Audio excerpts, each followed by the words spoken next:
understand what I'm about to tell you, you need to do something first. You need to believe in the impossible. Can you do that?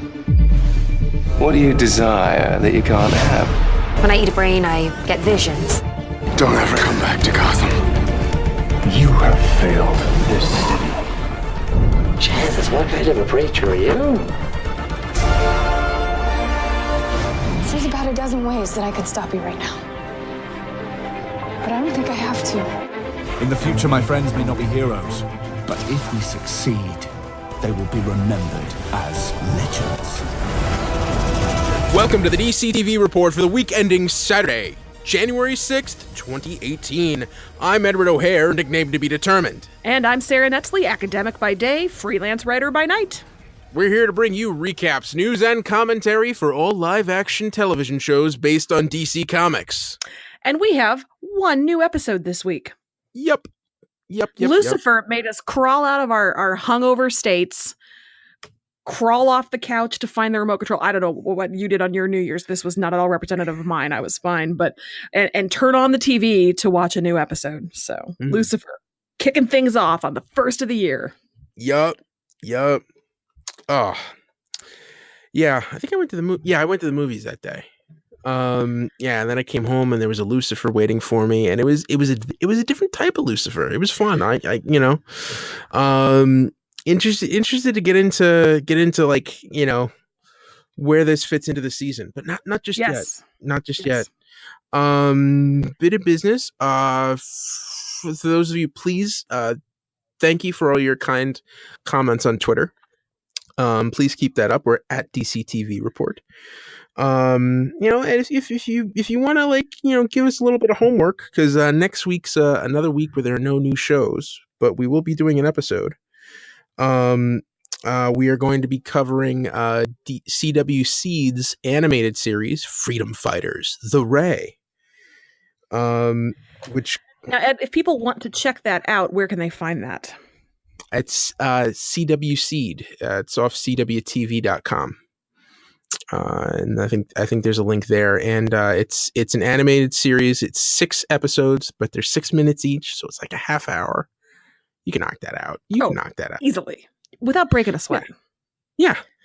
And it's supposed to pick up right after Crisis on Earth X. With the Ray that we met for the first time in that crossover.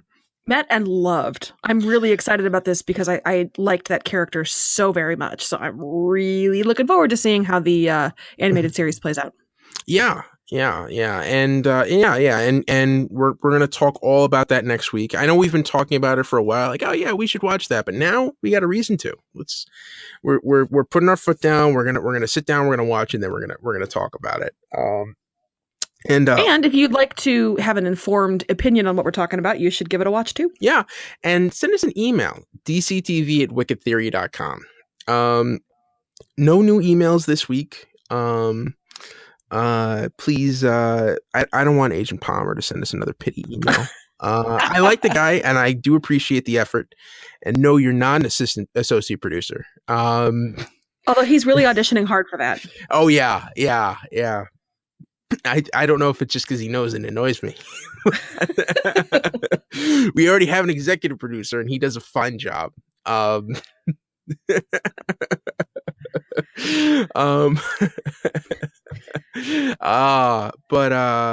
yeah, please, you got something, even if it's something that doesn't have anything to do with DC Comics, as long as it's family friendly, we'll talk about it on the air.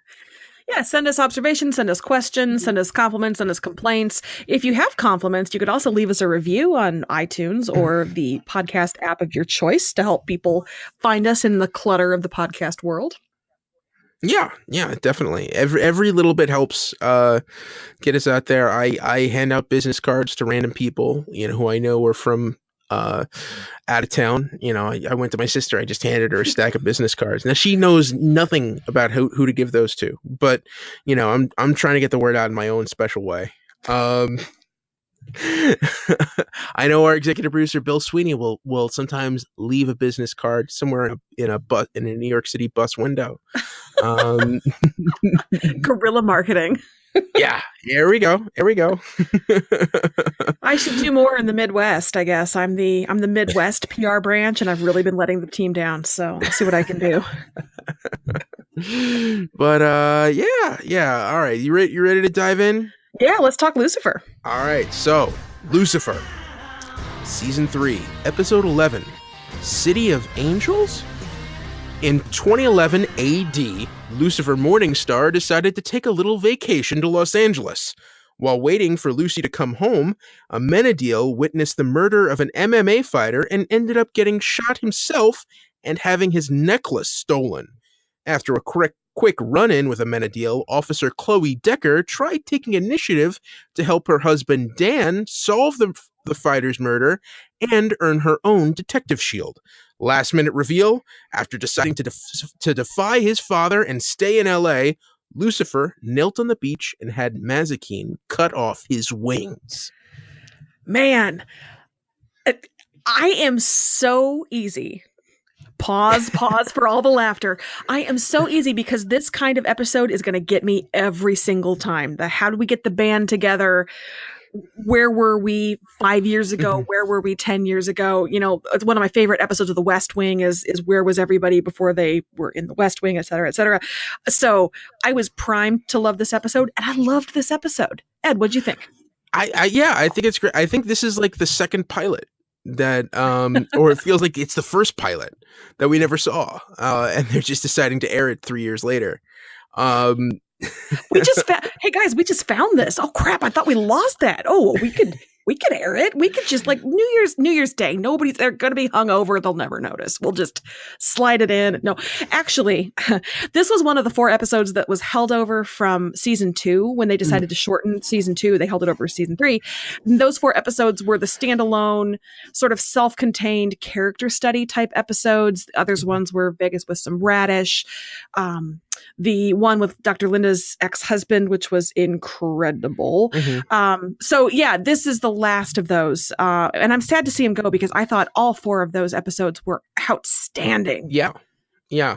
And there was a lot to like here. This reminded me a lot of DC Comics has a thing they'll do every once in a while called 0 Month. I think they did it once in the 90s and then once like about 5 or 6 years ago, like right after the New 52 started, where like all of their titles that they're publishing will have a 0 issue where they'll go back to whatever was going on right before that series started. And this is almost exactly what that is. And this is actually set a couple of years before the series starts. But it gives Lucifer enough time to establish himself as a club owner in LA. And you get to see really how those dynamics works. You see Chloe and Dan married. And what I think is interesting here, like this could almost serve like, as another pilot for the series. Almost like, okay, we scrap this. All right, let's have these 2 get divorced and redo the show. But like it's those kinds of, it's a very subtle thing. Like they don't play it up like, oh, they are definitely not going to work out. They play it up as like, oh yeah, you understand why they're married, but they're not quite on the same wavelength. And I like the way that they played that angle. Yeah, agreed. You can see the cracks in that relationship. You see the support and the concern, but you can also see, that's where a fissure happened, and that's why they are where they are in 2017/2018. Yeah. And the other thing that's interesting is that Lucifer and Chloe are solving the same case, but they're not solving it together. Yeah, I really enjoyed that they are on parallel often tracks with this case, but they don't intersect. They almost intersect at one point when their paths are sort of in the same direction, and you can tell Lucifer there's a disturbance in the force moment. Yeah. It's the subtlest little hints. But I thought that was really cool. I thought that was well handled. I think Lucifer is a much better detective than we give him credit for. Agreed. I enjoyed watching him take something seriously. And I mean, he did it in a Lucifer way. So it wasn't Chloe seriously, because God knows Chloe takes everything seriously. But to see him piece it together, I know that décolletage. I can crack this case. It was a lot of fun to see the seeds of where that came from. Yeah. And watch that develop. And I do think it's kind of interesting that you're right. It is. He spent some time establishing himself as a club owner. He didn't jump right into solving crimes, but you see the interest and the puzzle, the puzzle pieces of it all, that he enjoyed putting it together. And you can, I don't know, I enjoyed the where were they then, where are they now, compare and contrast with pretty much everybody. Yeah, and I think the character who's the most different before and after had to be Mazikeen. Oh, I would have said Amenadiel. Yeah. I mean, Amenadiel is. I mean, he's definitely like, he doesn't spend much time on Earth at all. There's one scene where they end up on a porn set. We all knew as soon as they walked onto that porn set that somebody was going to mistake Amenadiel for an adult film entertainer. We knew it was going to happen. That doesn't mean it was any less awesome than it was, because it was awesome. That is the weirdest, that is the weirdest window washer uniform I've ever seen. Yeah, I guess when I think of window washers, I don't generally think of cut-off denim overalls, but I guess I don't know that many window washers. I mean, and also I guess I don't know how often the corresponding porn representation is spot on with costuming. Men in porn tend to wear, like, when they're being businessmen, suits that are 3 sizes too large, which is very strange because they end up looking like they have shrunk inside the suits. It just doesn't seem like a thing that, you know what, I'm going to stop talking and we're going to keep going. Speaking of, was this episode extra filthy? Yeah. I felt like there was more smuttiness. This is not a complaint. I enjoyed it, but between all the porn stuff, Amenadiel talking about how he lost his necklace, the hard, rigid, unbreakable rod, and that game porn actress, bless her heart, being like, was it a pearl necklace? Like, good improv, lady. Well done. And then you have Lucifer in the hotel suite, which I loved this. The opening credits of Hot Tub High School on screen, preparing to undo the buckle on his pants when Amenadiel comes in, and then the credits stay paused. That whole scene, I loved it so much. I will say that is the one note in this episode that didn't ring true to me. Oh, really? It felt like, okay, we have to wedge Hot Tub High School in here somehow. And I don't know. I mean, Lucifer is so, the idea that I don't know, and this is another thing where, like, and it's the idea that he would ever that he would ever be in that position. It just doesn't ring true to me. Like, that he would ever, not be able to land a girl or a guy. Yeah, don't pin him in. I think for me, it felt like this was a Rumspringa, right? And he was going crazy with as much pleasure as he could absorb, and that he was stuck in the hotel. I guess really, though, if you're Lucifer, do you place a call and have somebody delivered to your hotel room? Maybe that makes more sense. But I think he was just like, well, I've got to spare 15 minutes. Let's do it. You're right, though. That is the one. That and the Charlotte Richards thing, I think, were the two sort of fan servicey things that you kind of had to shoehorn in. Maybe it felt a little less natural. Chloe as the uniformed officer that Amenadiel reports the theft to, that fits with what we know of her. She wants to make detective, blah, blah, blah. But yeah, you're right. That was a little obvious. And yet I was still amused that those damn credits stayed paused in the background on that TV for the entire scene. Yeah, and yeah, let's not, there was also a murder mystery this week. We learned a lot about, or maybe nothing about, the world of MMA fighting, underground MMA fighting. Um, Not sure we learned anything about underground MMA fighting. no. But I will say this. Thank you, whoever decided to put shirtless, sweaty DB Woodside into a ring with shirtless, sweaty Tom Ellis. I didn't know how much I needed that in my life until you gave it to me. And then they punched each other until they were bloody. Thank you. Thank you. It was like, here's a body type for everybody. Here we have Tom Ellis. Here we have DB Woodside. Enjoy. Happy 2018. Yeah. Thank you. I mean, to me, this is like, yeah, these guys have always had sibling issues. Yeah. You say that Maze is the one with the biggest change, but you have Amenadiel who very blithely and very without thought says, who better to catch a villain than my evil little brother, and doesn't realize the hurt that causes Lucifer. And then fast forward to this season, at the end of the episode where Lucifer teaches everybody how to sell drugs. What would Lucifer do? You have Amenadiel assuring him, you're not evil, you punish evil. And so that was very intentionally, I think, a bookending there. In this episode 0, we have you're evil without any thought, to Amenadiel very concerned about Lucifer's well-being and saying, you're not evil, you're out to punish it. So to me, that was the biggest evolution that I saw was that path for Amenadiel. And I just loved it. I also loved him in the bedazzled sunglasses and the sassy t-shirt and the whole look that he had for the police station and chasing the chicken. This was a really funny physical comedy for Amenadiel this week. And you don't get to see that very often. And I loved it. Yeah. I mean, to me, like the whole thing, Mazikeen seems like a totally different person in this episode.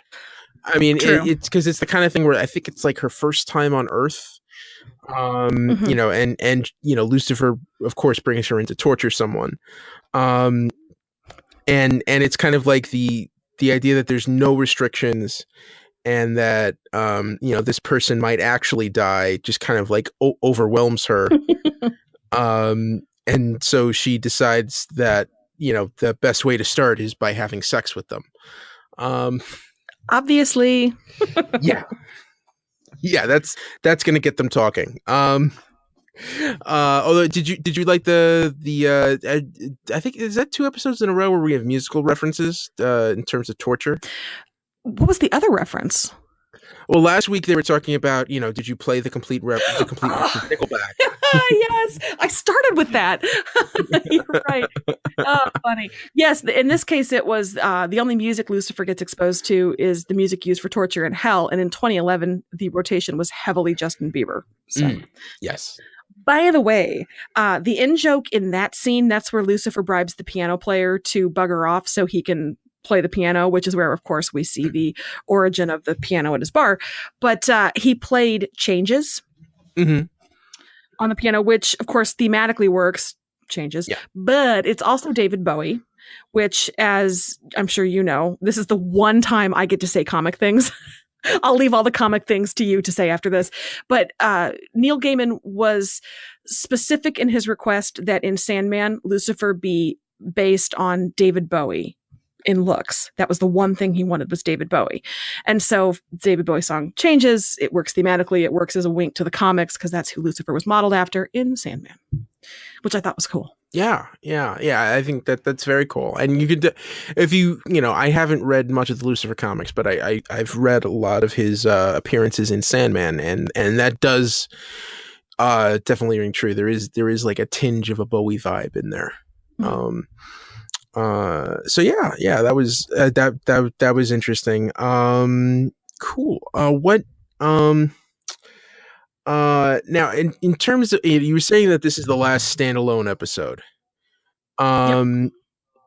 Were you a little disappointed that we didn't get any kind of, flash forward or any kind of progression as to what's going on with Kane or anything else, or were you happy just to get this, like, okay, if we're going to do a second pilot, this is it? It's a really good question, because as much as I've enjoyed the flashback episodes, or not the flashback episodes, but the standalone episodes, which feel like flashbacks because I know they were supposed to be in previous season, I think they've really hurt the momentum of the season. So it's weird. I've enjoyed every single one that they've given us of these 4, but at the same time, the momentum on Kane and the synergy Man just really has been interrupted and sort of chopped.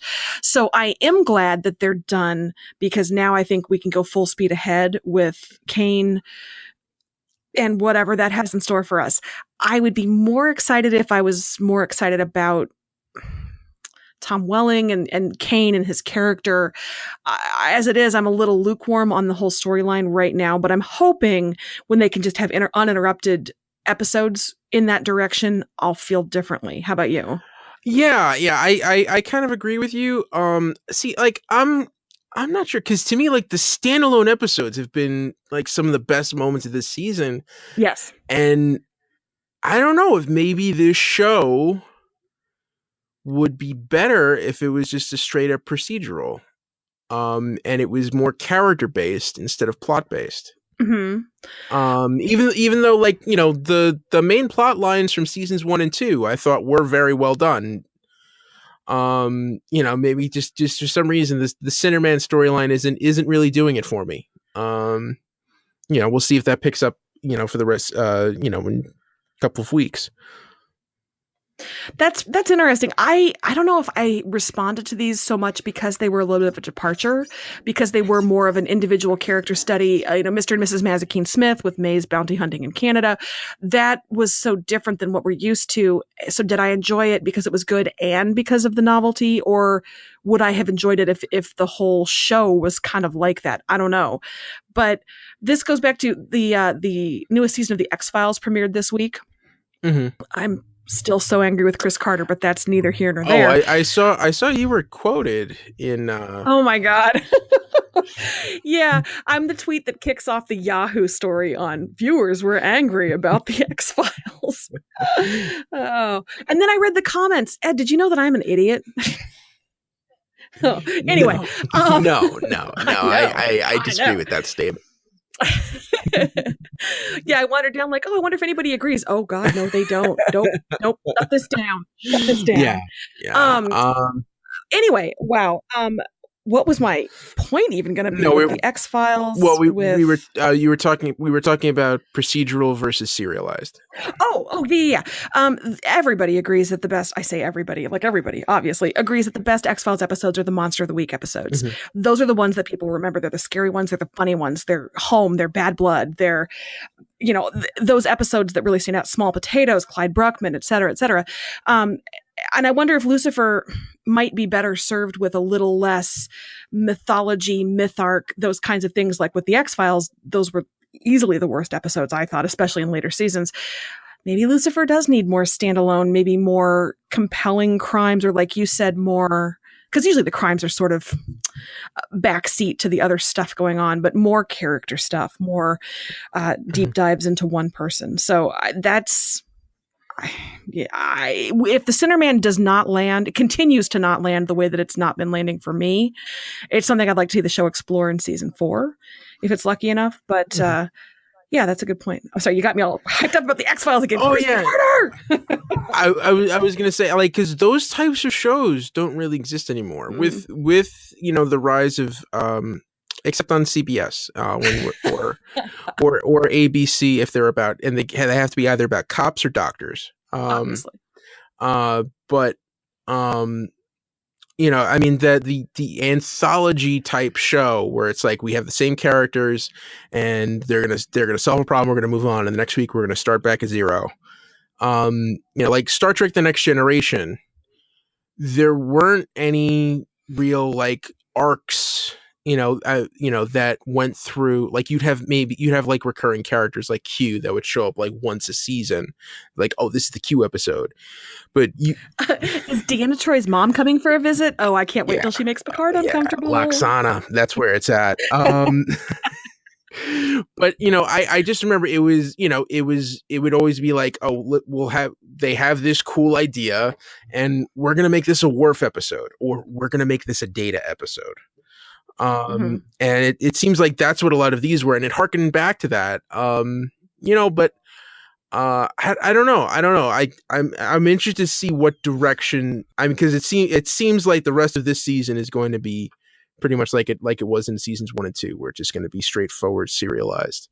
And I'm interested to season 4 if they may pivot back or how they handle that.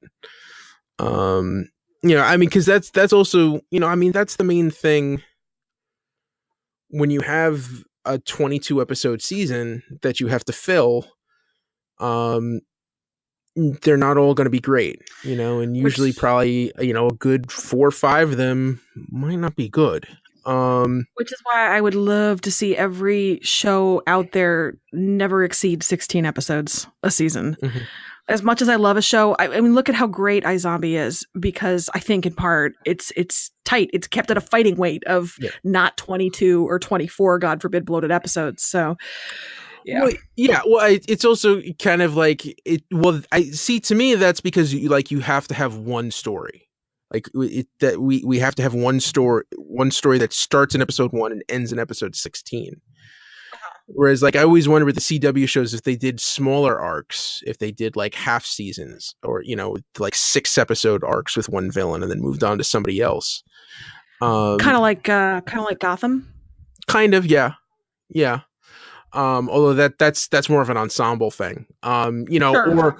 or we picked 23 villains and they're all going to be one and dones. Which doesn't seem, TV, it feels like just, oh no, TV's moved past that. We don't really do that anymore. Except on Blue Bloods and NCIS. And listen, as EW.com's NCIS recapper, let me tell you, there are through storylines on there as well. Oh yeah, so, yeah. Oh, yeah. But I think NCIS, if you want to look at a model like that, does it the right way, because I'd say 85% of the episodes and 95% of every episode that is a standalone is just standalone. And then you might get a little hint about something that's brewing that's going to come to fruition 4 episodes from now. I think that's the way to do it. And I do wonder if Lucifer might be better served there. Or would I be feeling this way if we had a little more compelling, if God was more in the picture? Is his father going to come and get the revenge that Amenadiel promised in this episode? Would I be enjoying a serialized story like this more if it was, I hate to say better, but dang, better. See, like, to me, because the show just hasn't let me down so far. And so that's part of the reason that I'm struggling with this idea, because it has always pulled it off for me. Yeah. I mean, to me, that feels like a perfect season 4 arc. Season 3 feels a little too early for that. Yeah, that's true. To me, like, if God's going to come in a picture, that's got to be like, when you're in the home stretch, or if you really want to, have like a make or break, like we're either going to go 7 seasons or we're going to go 4. So if we're going to go 4, let's just make or break. And then if it works out, then we'll figure it out later. Then again, Supernatural introduced God and had God several seasons ago, and then has sort of managed to top that ever since then. So you just never know. Well, what I see, like, I don't know if Supernatural can be held to the same standard, though. No, it's its own thing. It's its own thing on a different network. And nothing against the CW, but the rating, the bar it's much lower for ratings. This is true. Their concerns are a little different than eyeballs on screens. Yeah. So yeah. Cool. I'm sorry. Have we fixed network TV yet? Did we manage to fix that just now? I know we did. Okay. You're welcome, network TV. Yeah. I mean, the real question here is, will they listen? And you know how that is. But all right. Cool. Is that everything else for Lucifer, or is there anything? It is, and this is actually kind of a natural pivot into the Lucifer news that we have. Okay. As we're talking about network TV. As you may recall, Disney and Fox are merging, and there's been some question about, does Lucifer and does Gotham continue to exist on Fox, because Disney is a Marvel shop. So what does that mean?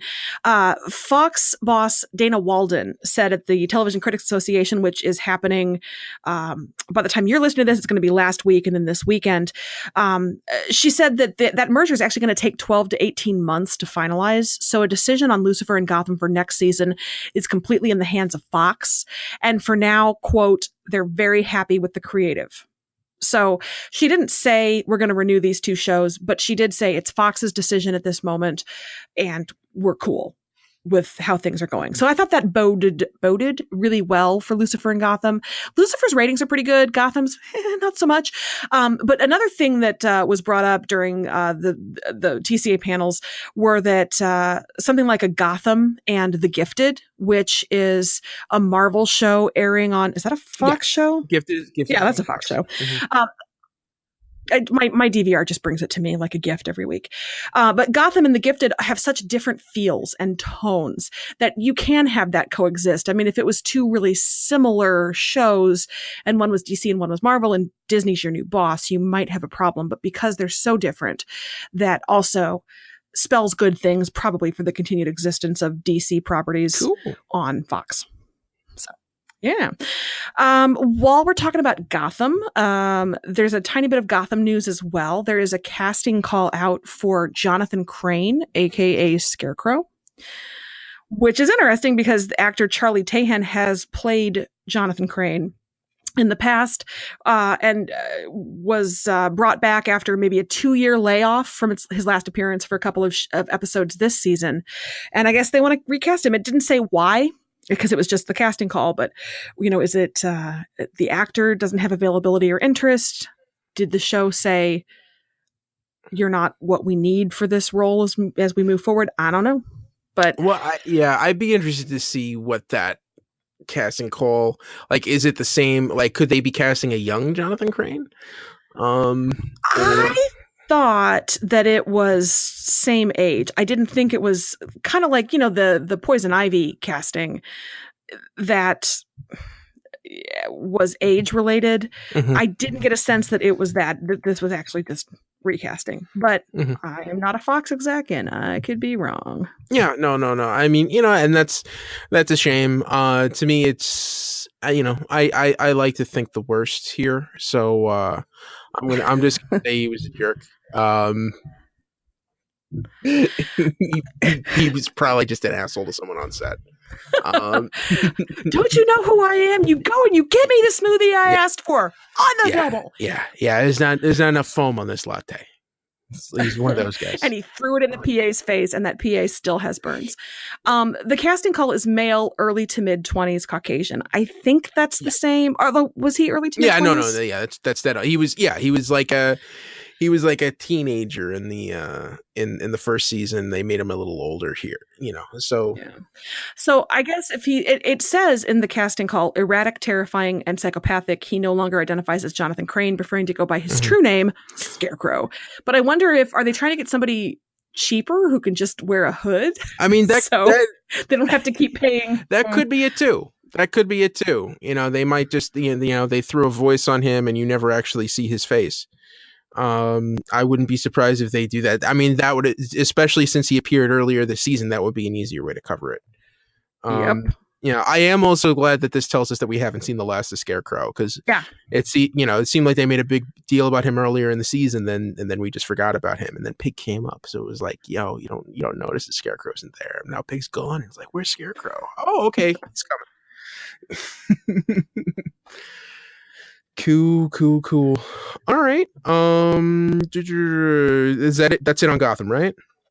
That's it on Gotham, and that moves on to some general news. One of which is, I think this is super cool. There is an event called DC in DC, and it is when DC artists, those involved in the comic industry, those involved in the DC TV shows, invade Washington, D.C. And as part of that, there is a DC pop-up shop that will be set up in front of the museum from January 12th to the 14th. It is a 4x10 heated kiosk that includes the Jitters coffee bar, like from Flash. It has DC memorabilia, charging station for your devices. It's got information about the history of comics. So if you are a DC resident, if you're a tourist, if for some reason you're touristing in DC in January, I don't know about your choices, but get thee to the museum so you can check out the DC pop-up shop, which I think sounds super cool. Yeah, especially because I have vacationed in DC many a time, living on the East Coast. Never in the winter, but you know, it's a lot of walking. And if you're doing a lot of walking outside in this weather, a heated kiosk. I noticed how they made sure to mention that. They really talked about the heated part. Yeah. yeah. It seems like a perfect place to stop off. Have you been to the museum? No. So here's my story. I think people who follow this podcast know this, but I was a newspaper reporter and then I got my PhD and now I teach journalism. And so the academic conference for journalism educators was in DC, 2008 maybe. And it was supposed to be in the museum. That was the year it was opening, but it wasn't quite done yet. It was a couple of weeks away from being done. So they put us in a tent outside in August in DC. It was hot and I almost died. And also the museum wasn't ready. And so you had a bunch of journalism people outside looking in like, could you just let us, we won't disturb anything. We just want to be inside and see the news stuff. So every time I see museum, I get a little like, so. That was the same trip where a cab driver thought I was my husband's mother. Sir, would you and your mother like a... I'm younger than him. So, like, rough DC trip for me. Wow. I know, I'm done oversharing. Anyway, the DC pop-up shop, January 12th to the 14th, outside the museum. If you're local, y'all ought to go. Other general news. This is kind of insider baseball-y things, but the Television Critics Association, as I mentioned, is happening right now. As of this past Tuesday, the CW president, Mark Pedowitz, was scheduled to attend the Q&A like he always does every year at the Winter TCA. But on Friday, it was announced that he would be skipping Sunday's panel. And it didn't really say why. The thinking in the news that I saw about it was that likely it's due to the allegations against showrunner Kreisberg about the sexual harassment and kind of toxic environment on the shows that he oversees. And so by skipping, you don't open yourself up to questions from the media who want to, get to the bottom of things. They're also not showcasing any of the existing CW properties that we are aware of at the TCAs. They're only showing Black Lightning and Life Sentence, which are both mid-season premieres this year. So that is happening Sunday. If depending on how quickly you're listening to this, it has already happened on Sunday, or if you listen right away, it is going to happen. Yeah. And for those who may not know, Television Critics Association, the TCA, they do 2 conferences a year. One is in the summer, usually like right after Comic-Con, and the other is in the winter. And this is basically where all of the TV networks get together with all of the television journalists and say, hey, this is what we're doing for the next 6 months. So the fact that, this is like the forum for CW to lay out all of their new stuff is odd. I mean, I'm sure they laid out a lot of the stuff they would be talking about in the July TCA. But still, anytime you have the opportunity to address a room full of journalists who are trapped in a room and stuffed with the free food and weighed down with whatever swag you've given them, that's a great opportunity to pass along, your vision for the upcoming or the rest of the season. So it is interesting to me that he's bowing out. But I'll be curious to see what kind of coverage there is on Sunday. Are you going to see more of the critics writing about it, talk about how strange it is that he's not there, or is this just... TCA is a busy time, and I know it's hard for critics sometimes to keep up with everything. So I'll be curious to see if this gets lots of coverage or if it's just lost in the shuffle of a million announcements. And, I think we start to hear some renewal things at this point, although it's a little early for some shows and networks to be announcing it. But, the TCAs always produce interesting things about the shows that we love. So keep your ears open. Yeah. Cool. And one last bit of general stuff. This is from the CW put out a new mid-season promo. And what was different about this promo? It has all of the superheroes interacting, so it's not just an Arrow or just a Supergirl or just a Flash promo, but you have everybody suiting up all together and teasing Oliver Queen, which is my favorite thing that they all do when they're together. Yeah. No, Black Lightning is noticeably absent. It's the four other mainstays. But yeah, it was fun. Everyone gets in a quick joke, except the Legends, who you just see them putting on the suit. There's too many of them to get in jokes. You've got a big belly burger sighting. It's pretty fan servicey, but in the best way. Definitely. Cool. Yeah. Let's see. Transitioning into other CW show news, Supergirl. We have a trailer for the mid-season premiere, and in it, you can see a new character who's being introduced who has been very kind of obliquely discussed in past episodes, but it is Brainiac 5. Yes, Brainiac 5. 5. And my comments on the first look at Brainiac 5 are, he looks weird. This is Supergirl's new love interest. Weird. Yeah. So this has been brought to you by my shallowness, but she's going from Mon-El, who I know was not universally beloved, but he was incredibly handsome in generic white guy kind of way, to this guy who's got kind of like, Ed, do you want to describe him? Well, he's got it's not like, I mean, the comics version, it's like, he's a young kid, little who looks a little nerdy. He's not wearing glasses or anything. He just kind of has that smart vibe to him, but he's got Kelly green skin and golden blonde hair. And they decided to go in a little bit of a different direction, and it's a pale greenish, like a minty green hue. And he's got these 3 light bulbs on his forehead. And more of like a platinum, like Rutger Hauer blonde hair. Rutger Hauer blonde is they should actually market that on boxes of dye in the market, because that's perfect. So yeah, this is very different. It's more like, oh yeah, this is the smart guy. Your hair dye will not wash out like tears in the rain. It's all there. It's right there. I'm sorry. Continue. Here we go. Yeah. This is. I don't think. Now this is. The stills that you're seeing online are stills from the trailer that we saw. So they're not actual, like, made up production stills. And this was it was a brief scene, so I don't really think we've gotten a good look at what Brainiac's going to be like. He did not say any. There was no spoken dialogue in here, so we definitely don't. It was very fast. He was just kind of whipped by as the camera goes by. So you're right. It's no indication of anything other than me saying him. Really? Yeah. It is a weird start.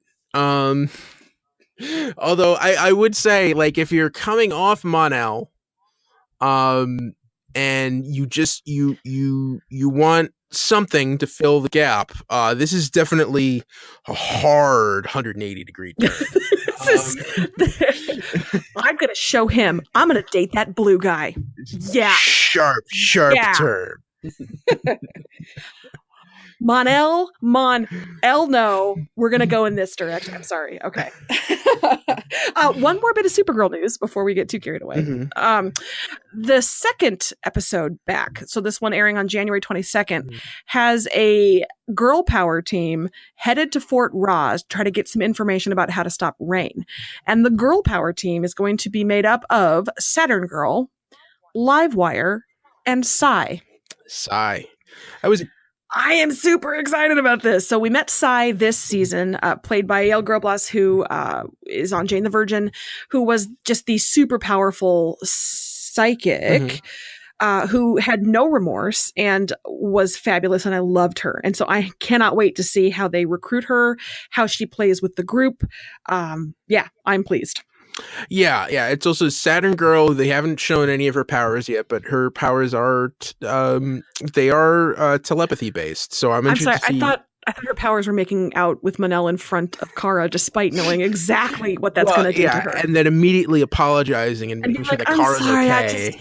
You're so wonderful, but I just have to kiss my husband. I apologize about that accent, I want to make sure that you're okay. But I also want to make sure my husband's okay with my lips. So So so she actually has telepathy-based powers, and I'm interested to see how they differentiate her and Sai. And also, I think Sai and Livewire, I think that's a fun pairing. Yeah, and I don't know. I mean, based on what we've seen of Saturn Girl so far, I don't know if she can handle those two. I agreed.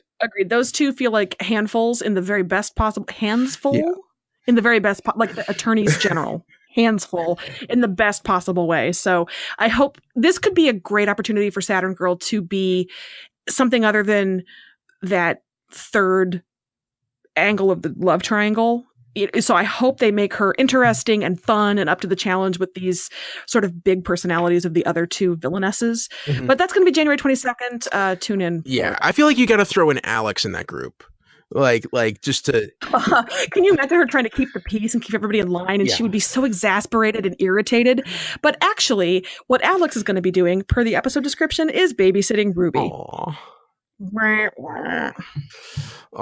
That's great. They're so she has to tell Ruby where her mom is. Oh my god. You wanted a kid? Here's a teenager. She's got some deep emotional issues. Enjoy. Oh, Maggie's back next episode. 2 weeks from now. You were right. You're right. You're so right. Yeah. Wait, Maggie? That's what I'm saying. She has that tea with Ruby, has to deal with a teenager. Like, Maggie was right. Maggie had it figured out. This is Maggie, I made a mistake. Come home. Cool. What's going on The Flash? The Flash, the second episode back, airing January 23rd, is called The Elongated Night Rises. I think that's all we need to say. I know. I'm super excited about that. Of course, that's Night with a K. And we also have some casting news. Mark Valley is joining the cast as the DA prosecuting Barry for murder. Mark Valley, probably most of our listeners would know him from Human Target. He was the Human Target. I know him from Keen Eddie. Okay. Which is a very little seen show that had an amazing soundtrack, which is the reason I think it hasn't been released widely, because you couldn't get the rights to all of the fantastic music. So it just languishes nowhere. And it also wasn't very good, but I mean, so yeah, Mark Valley. Okay. Is the DA. I'm sure he's going to be humorless and hard-nosed and everything that every DA on every TV show is.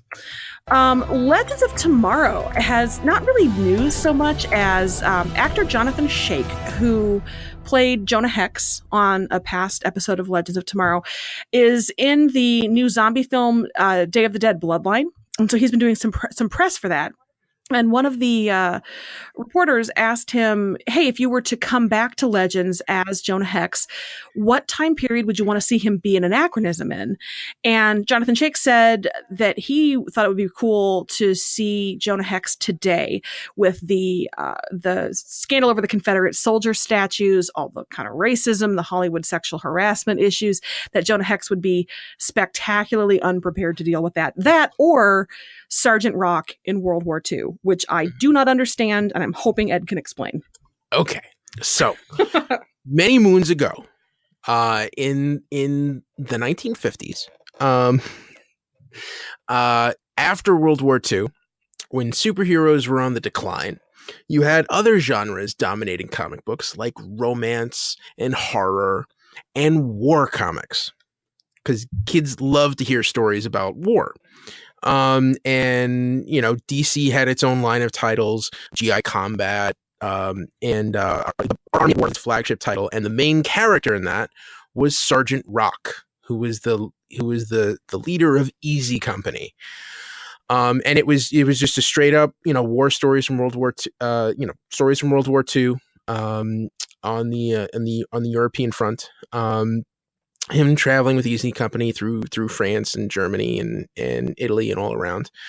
He's a hard-nosed guy. Basically he's everything that you would expect an World War II sergeant. Drawn by Joe Kubert for a long run. But you know, he's like, you know, DC's like flagship war character. In Marvel, you had, before he was Agent Nick Fury, he was Sergeant Nick Fury, who had his Howling Commandos. And DC's counterpart to that was Sergeant Rock and Easy Company. And eventually, as his story got drawn out in the 80s, when you had Crisis on Infinite Earths, the multiverse, you found out that he wasn't set on World War II. Easy Company was actually on a world where World War II was ongoing since the 40s. So he's on this world that is trapped in World War, and constantly, and he's having to lead them through all of it. So that's a different type of story. But like, to be honest, like, if you were to say, like, when Legends came out, like, the characters that I knew they were going to do, you knew they were going to do Jonah Hex, because if you're going to end up in the Wild West and you're in DC, you have to do Jonah Hex. Sure. And the other character that I knew they were going to do was Sergeant Rock, because if it's a time travel show, one of the most obvious places for you to go is World War II. And if you're a DC comic show, you cannot go to World War II and not meet Sergeant Rock. It is weird that we haven't gone to World War II. Yeah. So I don't know what's it. We've been to Vietnam. We've been to World War I think a couple times. We've certainly been to the Wild West a couple times. So they're due for a World War II episode. And I want to, I'd love to see how they handle Sergeant Rock.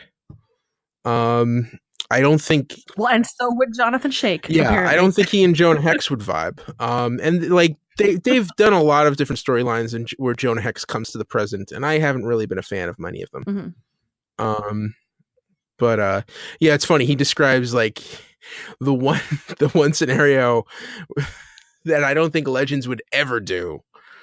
Because they handle topical stuff, but never as overtly as what he's describing there. Yeah, I don't see them forming a ring around Confederate soldier statues or anything. That's not a Legends vibe kind of thing. Yeah. So I hope I wasn't too boring there. No, it's interesting. Okay. Let's see. Arrow, the second episode back after the break is going to be January 25th, and in it, Caden James will target William, because of course he will. Yes. Oh, yeah. Yeah. Wait, that's the second episode back? Like he's waiting a whole week? I know. I think it's actually really great of him to give Oliver a week before he immediately targets his child, which we all could have predicted. I know. First off, whatever happened to that promise that he made to William? Remember that? Now, I know this is going to be hard for you, Ed, but Oliver is not always great with the truth. Oh, yeah. Oh, you don't think William knows? I think William knows. Yeah. You don't think William's looking at the the random shots of Arrow in newspapers or on TV and seeing like, oh, he's a white guy again. Oh, I wonder. Oh, gee, Arrow is 6 inches shorter than he was last week. Yeah. Or just, I feel like William sleeps with his shoes on and a go bag under his bed because he's just like, I'm gonna get kidnapped again. It's gonna happen, so I may as well like dress for comfort. I always keep waterproof matches in my pocket because you never know. I'm ready. Yeah. That's William's life. Yeah. All right. Cool. Yeah. I mean, this is gonna happen. It's gonna be fun. We'll see. Or it's gonna be something. Moving on to shows that are not airing currently, but will be soon. Krypton. We have some new first look type shots at the House of L family. So we see Superman's grandpa, who looks a little bit like Santa Claus. He's got a little bit of a paunch, which I didn't think was genetically possible with the super family, but apparently so. In general, Krypton, like as a planet, needs better overhead lighting in their caverns because it's a lot of shadows and like harsh lights falling across faces. It's just not good. Or it's very DCEU, whatever you want to say. But a lot of those first look shots, if you're curious what some of those characters are going to look like, the costumes, the sets and things. Also, Krypton, which is going to premiere on March 21st, is going to run 10 episodes for the first season. Yep. Cool. I like, you know what? I don't think there are many actors over 60 that you can hire for a role like that have the acting chops that, maybe don't have a punch. So J.K. Simmons will fight you. He will physically fight you for saying that. I didn't say there weren't any. I said I don't know if there are many. Many who the Sci-Fi Channel can. Okay. There we go. There it is. This is a sci-fi show. Okay, that's one way to save on your lighting budget. We're gonna have one naked incandescent bulb to light this whole set because it's all we can afford. So just everybody turn your faces to the bare bulb. Yeah. One thing I will say, I did notice that character does have that like dark clothing on, and he has a bright red cape, which it's nice that they got the cape in there. But I don't know if aesthetically I like that look. Like capes in general? Well, no, not the capes, but just like that bright red with that dark costume.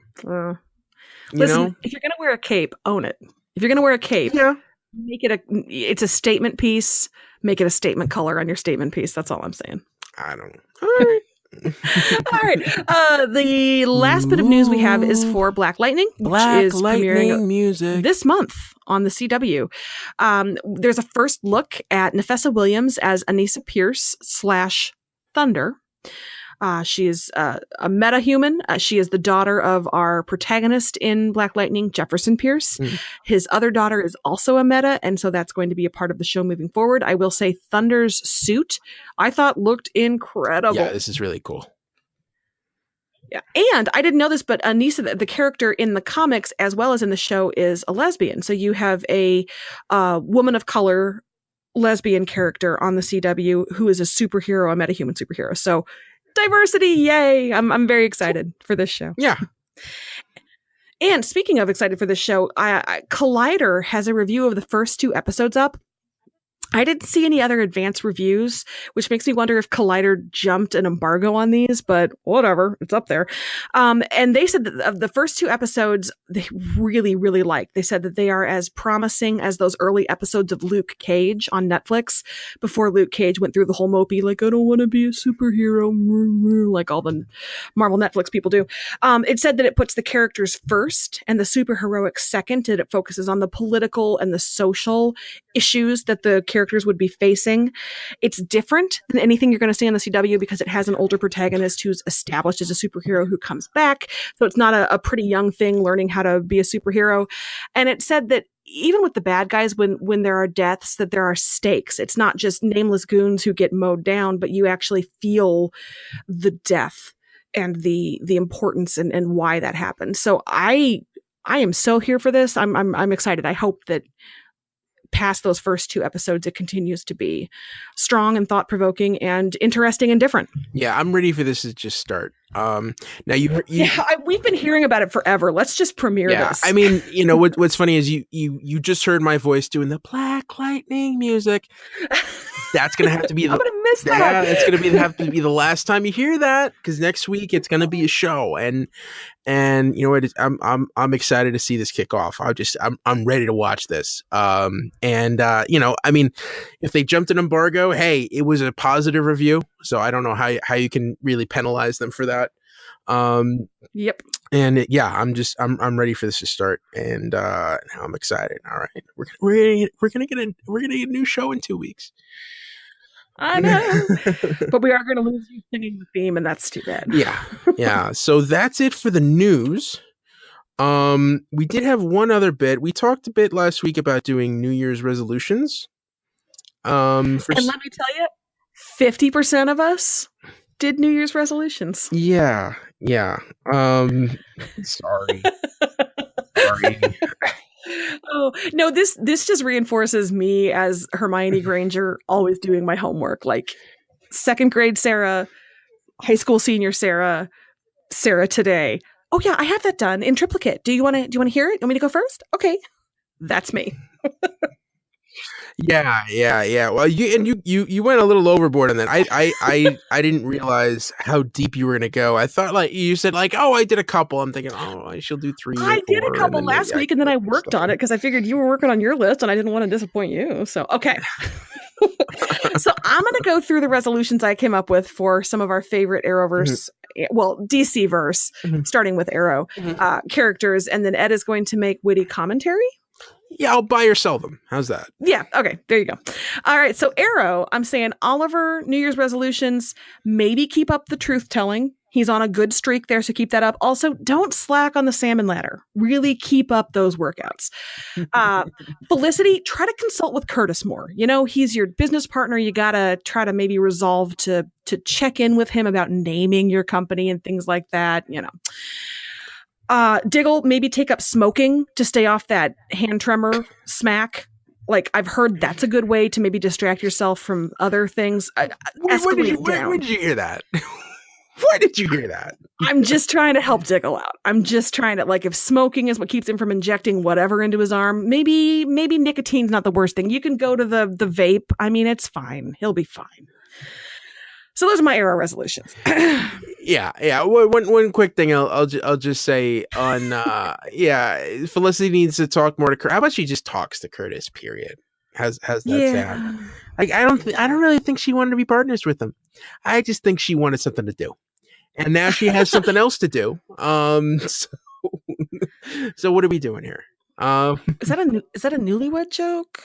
No. I'm just, like, I'm not part of the I'm sorry, it is in my head. Boom. Yeah, I'm not part of the team anymore, and then I am part of the team, and then because like you had free time before, and now you don't. Well, and smoke technologies is a thing that exists in the future that we've seen. So I'm curious how we're going to get to that. And is it going to be an ugly falling out? I worry about that relationship. But then again, what relationship? Because you're right, they don't really talk all that much. Let's move on to The Flash. Okay, for Barry, I feel like I shouldn't have to say this, but he should resolve to not mess with time. Just don't go back in time and change things. Don't do it. Ralph should resolve to get a bedazzler. As we've discussed, his costume is hideous. So maybe seamstress skills, maybe work on your crafting this year to jazz up your suit a little bit, is what I'm saying. Caitlin, I think she should resolve to kind of harness that Killer Frost vibe. There's a spot, I think, in the city for like gourmet artisanal shaved ice. Possibly 2018's answer to astronaut ice cream. I think there's some entrepreneurship there that she could embrace. 2018's answer? What? Yes, that's what I'm saying. Like, we've been waiting like 50 years for that answer, right? And Caitlin might crack it. She could be the one. 2018 is the year. Moving on to the legends. These are going to be fast. Sarah, I feel like you should resolve to visit thy mascara more. I think you'd fit in there in a lot of ways. So I think she should resolve to take more trips. Damien Dark, take some time off, man. You've earned it. Go to the beach. Get a tan. Like, stop with the evil. Just kick back a little bit. Relax more. Don't ever come back. Always. Right? I mean, like, I don't want to say that, but maybe if you relax more, you'll just stay there on the beach, sipping your umbrella drinks. I think it would be good for you. Ray Palmer, don't change a thing. You're a beautiful man. Just keep doing you. You're sunny. You're optimistic. Ray, resolve not to change. That's what I got for the legends. All right. Gotham, Bruce needs to make it right with Alfred. Whatever it takes, Bruce needs to resolve to fix that relationship because it breaks my heart. Grundy, I think, really needs to resolve to take better care of himself and specifically his hair. I think like a nice deep conditioner, take like a leave-in 20 minutes a week under a shower cap, use some heat to let it really permeate. I think it's going to really help the texture and the silkiness of that hair. So Grundy needs to maybe look at some of that grooming. Speaking of grooming, Jim Gordon needs to resolve to, Ed, I think you can guess. Hashtag grow the stash. Hashtag grow the stash. Grow the stash. Come on. Come on. Come on. Come on, Jim. iZombie, speaking of personal grooming and appearance, I'm saying live just a little bit of bronzer. I'm not saying full spray tan or anything, but like some color in the cheeks, just something. I guess you're going into a world where zombies are out now, so you don't really need to, but it just, to highlight the cheekbones, you could do that. Ravi, I think, needs to resolve to really embrace self-confidence. Ravi's handsome. He's smart. He's a crime solver. He's got a nice beard. He needs to be more self-confident, and I think that'll make him more assertive in professional and personal settings. I want to see Ravi just confidence, man. Let's see. Lucifer. Chloe needs to be honest with Lucifer. Lucifer needs to be honest with Chloe. So resolved. So resolved. And Dr. Linda, you're doing amazing, sweetie. Just keep doing what you're doing. Yeah, I mean, she's been with two angels now, right? Like Linda, I want to achieve what Linda has achieved. She is professionally amazing. Her office is gorgeous. Her dresses are always on point, and she has known the touch of two different angels. I'm saying, Linda, like, how can you top this in 2018? I don't know. Preacher. You know what? Let's do Supergirl while we're doing like the stuff that's airing right now. Kara, I feel like maybe sign up for a dating site. Cult of Rao Mingle, possibly, might be an option for you. Wynn, I think, should resolve to do more travel, and specifically travel to Earth X to meet your Earth X self so you can be more like your Earth X self. So travel. Or how about just go to Earth 1 and hang with Cisco, just because that's what we've been wanting. That's Oh, that's good. Mm-hmm. Yeah. Just like, I feel like if those two met, like I don't know. I think Gypsy may be stuck in the wind. Don't know.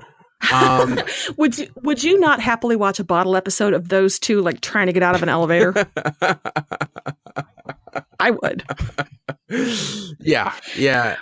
And if they want to zap in one of the Council of Wells members to make commentary, amazing. Lena, I think, needs to read The Elements of Journalism by Kovac and Rosenstiel. The subtitle of that book is What News People Should Know and the Public Should Expect. It's a great primer on how to do news. So she could learn a lot about being a news owner. So Lena, some reading for you. Preacher. I hate to criticize, but Tulip, if she could resolve to like shout a little less, just bring it down, bring your conversational discourse down. I don't know what you're talking about. Jesse Custer. Eugene, I think, probably should resolve to be a little less trusting, particularly of Hitler. Just a thought. And I think the showrunners should resolve to read the fucking comic. That's all. That's all. Listen, Ed, we don't curse on the show very often, but like, read the comic. Showrunners. That is a great resolution for you. That's what I got. All right. So resolved.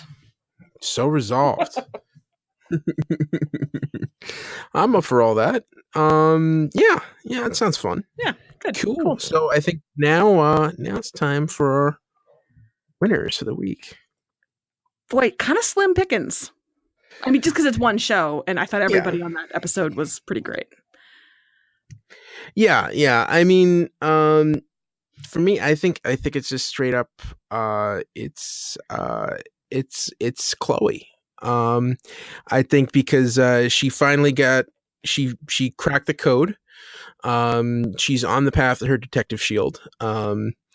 She's starting to realize that, maybe the marriage thing with Dan isn't kind of working out.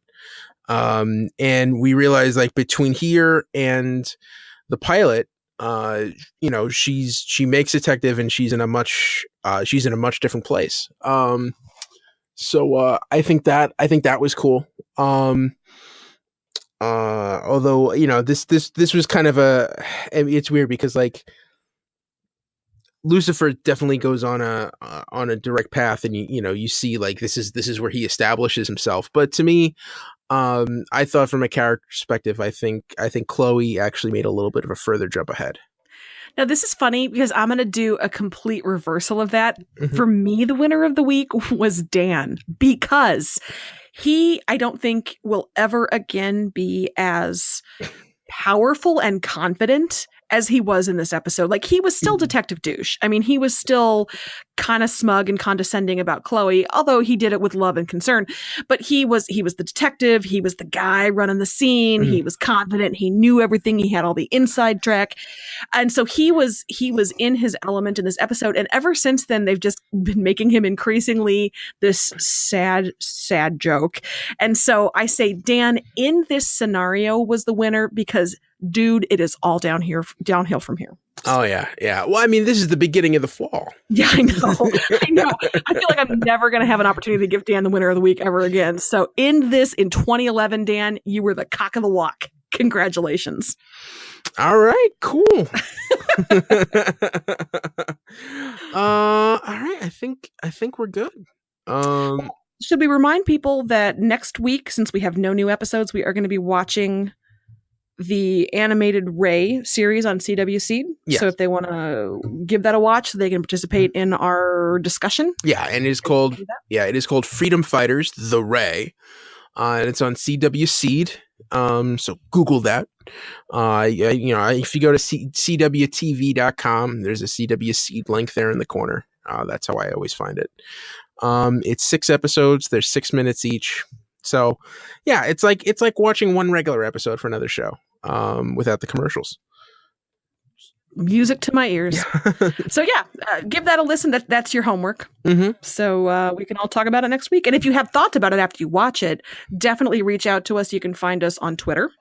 Yes, yeah. You can find us on Twitter. I'm at Edward O'Hare TBD, and I'm at Sarah Netzley SaraNetzley. Yeah. And be sure to follow the show on Twitter at DCTV Report.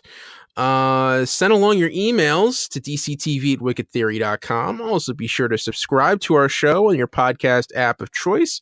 And check out our sister shows, the Wicked Theory Podcast and Preacher vs. Preacher. I think they'd also like to resolve for the Preacher writers to read the comic. I was kind of thinking about Bob when I said that. Yeah. That's a DCTV report for this week. This has been a Wicked Theory Studios production. Executive producer Bill Sweeney. Visit us at wickedtheory.com. Shazam, everybody! Shazam! Shazam!